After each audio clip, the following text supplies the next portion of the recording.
Political Order and Political Decay, From the Industrial Revolution to the Globalization of Democracy, 2014, de Francis Fukuyama, es el segundo volumen de su ambicioso proyecto en dos partes sobre el desarrollo político.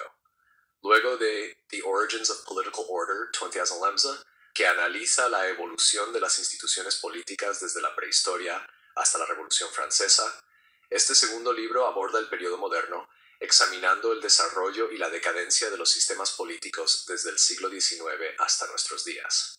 La pregunta central que intenta responder Fukuyama es: ¿por qué algunas naciones desarrollan instituciones políticas sólidas, estables y eficaces, mientras que otras caen en la corrupción, el estancamiento o el colapso? En el centro del argumento de Fukuyama están los tres pilares fundamentales del orden político: el Estado, el imperio de la ley y la rendición de cuentas. Para que un sistema político funcione correctamente, estas tres instituciones deben evolucionar de forma equilibrada y sinérgica. Cuando una de ellas se desarrolla en exceso a costa de las otras, o simplemente no se desarrolla, el sistema corre el riesgo de deteriorarse o volverse disfuncional. El Estado, construyendo capacidad. El primer componente, el Estado, es la institución central que ejerce el poder legítimo sobre un territorio. Un Estado fuerte no es necesariamente autoritario, pero sí es capaz de hacer cumplir las leyes, recaudar impuestos, defender sus fronteras, proveer infraestructura y ofrecer servicios públicos. Fukuyama se basa en gran medida en la definición de Max Weber sobre el Estado moderno como una burocracia racional legal, y destaca cómo este tipo de Estado surgió por primera vez en la Prusia del siglo XIX, extendiéndose posteriormente a otras partes de Europa y del mundo. Fukuyama subraya que la construcción del Estado es un proceso profundamente político y con frecuencia violento. En muchos ejemplos históricos, la guerra desempeñó un papel crucial al obligar a las élites a desarrollar burocracias eficaces y sistemas fiscales sólidos. Esto contrasta con muchos estados poscoloniales en África y Asia que alcanzaron la independencia sin enfrentar las presiones internas que exigen la creación de instituciones fuertes. Una de las ideas más relevantes de Fukuyama es que la secuencia en la que se desarrollan las instituciones es muy importante. Un Estado moderno que surge antes de la democratización tiende a producir un gobierno más eficaz. Por ejemplo, en Alemania y Japón, los regímenes autoritarios construyeron burocracias sólidas antes de democratizarse. Por el contrario, en muchos países en desarrollo, la democratización ocurrió antes de que existiera una capacidad estatal real, lo que dio lugar a sistemas clientelistas y gobiernos débiles. El imperio de la ley, limitando el poder. El segundo pilar, el imperio de la ley, se refiere al principio de que la ley está por encima de todos, incluidos los gobernantes. En el marco de Fukuyama, el imperio de la ley no es simplemente tener leyes, sino contar con un sistema legal independiente, imparcial y ampliamente aceptado por la sociedad. Él rastrea el origen del imperio de la ley a desarrollos religiosos y culturales, como el derecho canónico en la Europa medieval y los principios confucianos en Asia Oriental. El imperio de la ley cumple un papel clave al limitar el poder arbitrario del Estado.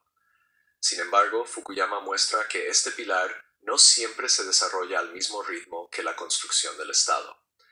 En Estados Unidos, por ejemplo, las tradiciones legales heredadas del common law británico limitaron el desarrollo de una burocracia centralizada.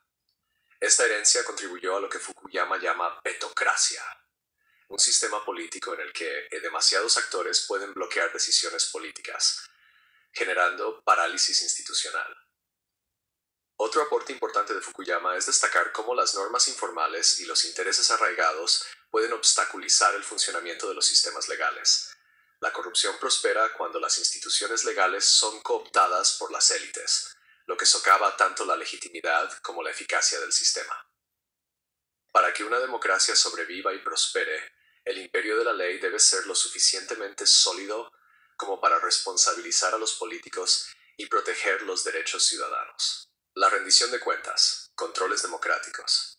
El tercer pilar, la rendición de cuentas política, se refiere a la capacidad de los ciudadanos para controlar y dirigir a sus gobernantes.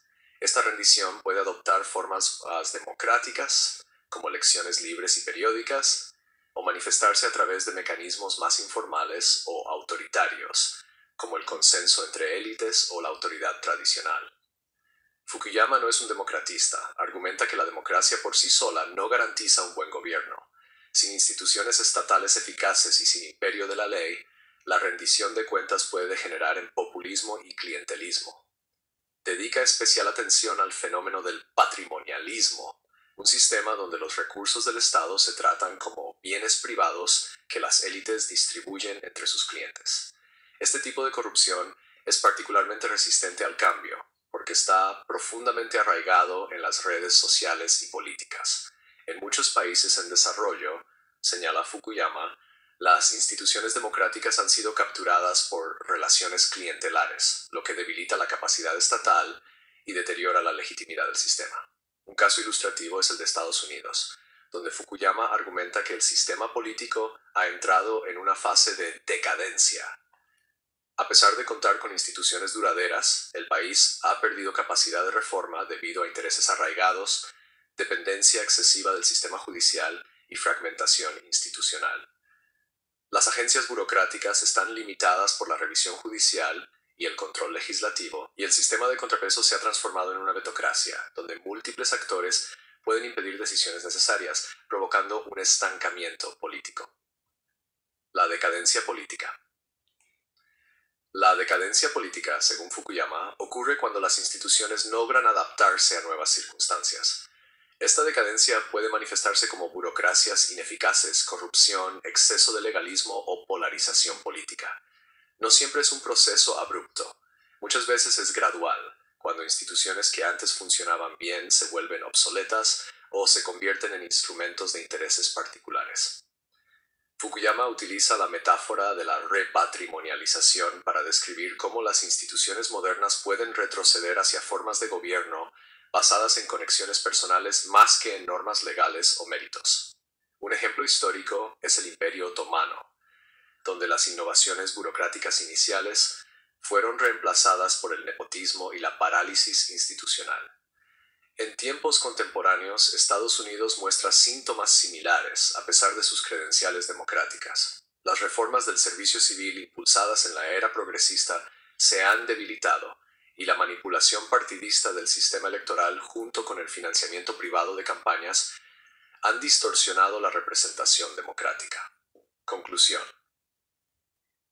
Political Order and Political Decay es una obra profunda y multifacética que ofrece una interpretación clara del desarrollo institucional en la era moderna. Fukuyama nos muestra que no basta con tener elecciones o una constitución para que un país funcione bien. Es necesario un equilibrio entre un Estado fuerte y eficaz, un sistema legal justo y un mecanismo sólido de rendición de cuentas. Cuando este equilibrio se rompe, incluso las democracias más consolidadas pueden entrar en decadencia. En definitiva, el libro de Fukuyama no es solo una advertencia sobre los peligros de la complacencia institucional, sino también un llamado a pensar de manera histórica y estructural sobre el poder, la legitimidad y la gobernabilidad.